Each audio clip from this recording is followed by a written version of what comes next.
Welcome to Christian Parenting. We're with Dr. Neil Nedley, and we're talking about how you can increase your child's intelligence. We have some questions from the audience. Our first question this evening. I'm wondering if you recommend vitamin supplements like Flintstones or so on for kids, just to make sure they get enough calcium. Vitamin supplements for kids, and it really depends on the diet. If the kids are not eating enough foods high in calcium, and you saw the list here today, if they're not getting enough calcium in their diet, they really ought to consider taking a calcium supplement. And there are easy ones for kids. There's chewable calcium tablets available now that have magnesium, vitamin D, that are pretty tasty, that they can consume. And we would recommend going that route. It's better for them to get the calcium from supplements than it is for them not to get the calcium at all, as far as mental performance is concerned. However, they can get the 1,000 milligrams a day from foods if they're going to, if we're going to feed them greens that they can enjoy.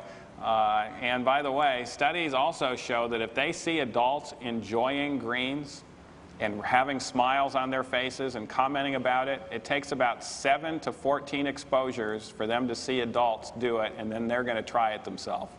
And so modeling can also help out in regards to this. All right, next question's over here. My question is, I have modified my diet for weight loss to try to have an equal amount of protein and carbs combined with a reasonable amount of fat. Now, is that necessarily good for my children who are ages 14 and 10? Or should I allow them to have more naturally occurring carbs, which I would naturally not want to have in my diet? Okay, and the answer to that is yes, it would be better for the 10 and 14-year-old to have more carbs, less protein.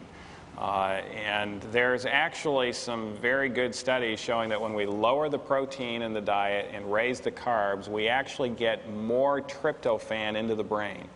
Tryptophan and tyrosine, both of those are increased in the brain when and those are building blocks of proteins, those are amino acids. But carbohydrates enhance the uptake of those amino acids into the brain. When we have equal amounts of carbs and protein, those amino acids get into our muscles and other areas, but it's not going to get into our brain to make serotonin, dopamine, and norepinephrine. And so we really would recommend the higher carb diet for the kids. Right over here in the far back. My question is, you mentioned the 5-day plan for weaning your children kind of off TV and music and that, if they've been having some bad habits with it. When you say that, how are you structuring that? In other words, you wean it down to so many hours, or like if they're used to watching 3 hours of TV, do they go to 2 and then 1 so they don't go into fits or something on you? Okay.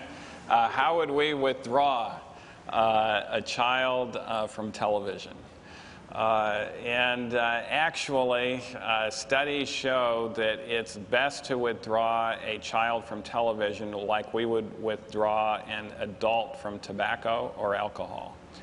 That means don't taper down, just go the cold turkey approach. But you need to explain it to the child at a time, and the best way of doing that is orchestrating it with a family vacation, where they're out of that environment and where you're going to be out at the lake for a week, or you're going to be doing something that's physically active with that child for that week.